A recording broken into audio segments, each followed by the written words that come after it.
Okay, so it's coming up to 4 o'clock in the morning. I can't sleep. So I'm going to do this. And if I look rubbish, it's because it's 4 o'clock in the morning and I can't sleep.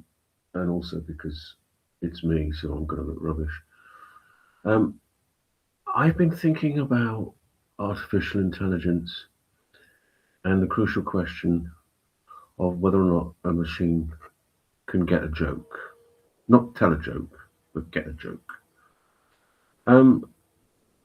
I first became skeptical about the possibility of machine consciousness way back in the 90s when I was writing up my PhD on the philosophy of artificial intelligence, or rather, I was interrogating the philosophical assumptions behind a new-ish paradigm in artificial intelligence called connectionism.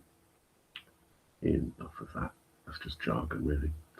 But I went to see Garry Kasparov play against a computer at something that was happening in London Docklands, and he got beaten. And I remember a lot of the people at the time and in the newspapers the next day saying that this kind of proved that computers were learning to think, because Kasparov, arguably the greatest player in the history of chess, got beaten by silicon, if you like. But I took the opposite point of view. I looked at Garry Kasparov in defeat and he stormed off. He had a bit of a hissy fit. He was embarrassed, he was churlish, he was probably plotting revenge on the programmers. And it seemed to me that that was the correct human reaction. That was the reaction you'd expect from a center of consciousness. And that the computer probably didn't even know it was playing chess. And probably didn't even know it was playing anything. Because, as Wittgenstein nearly says, the concept of play is not really reducible to a set of necessary and sufficient conditions that you can put into an algorithm. So anyway, there's that. So I was skeptical. And it was an odd conclusion to draw in some ways, because I was working within the presuppositions of secular scientific naturalism. That was the conceptual universe in which I was writing up my PhD. But that was when my skepticism kicked in. And I was sort of influenced by a paper that came out in 1980 by a now disgraced Californian philosopher called John Searle. I won't go into the disgrace, but with philosophers, it's always to do with sex. Always. But enough of that. But anyway, in that paper, he argues that the fundamental flaw amongst the theorists of strong artificial intelligence, that being the claim that computers can, in principle, think rather than just look as if they're thinking, is that it requires the metaphysical claim to be true, namely that semantics or meaning can come about through syntax alone.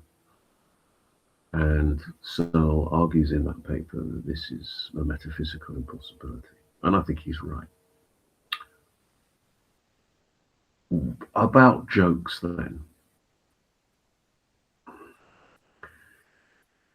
To be able to get a joke is actually quite a serious matter.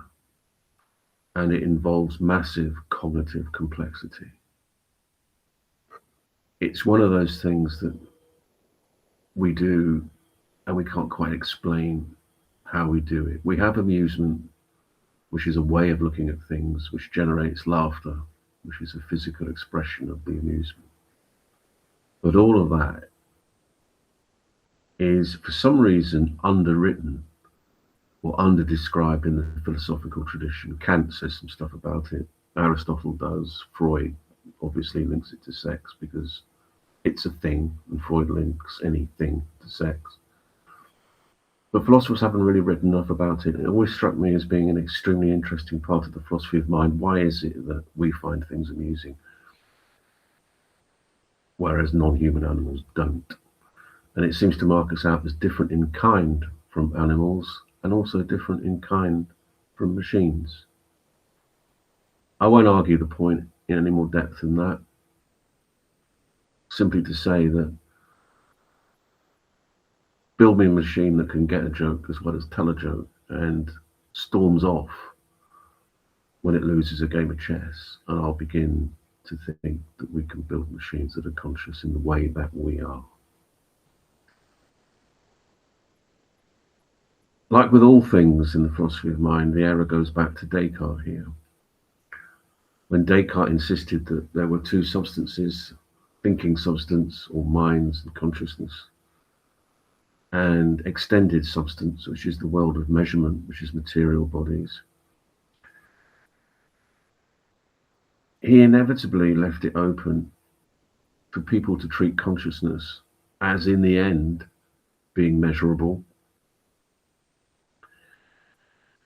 and as being a passive thing. Our consciousness is something that we can interrogate and investigate. And I don't think consciousness is like that. And I think the scholastics had it right. I think that the picture of the human person is the picture of the soul, which is not quite the same thing as consciousness. And that souls involve intellect, sensory experience, and also will. We make choices, including choices about how we feel about things. And the sort of philosophical assumptions behind AI don't operate with that picture, and therefore I think they miss the mark. But as I say, find me a computer that can get a joke as well as tell a joke, and I'll concede that maybe you found a computer that is conscious rather than just faking consciousness because we let it. Okay, so I'm going to end recording and have a good day.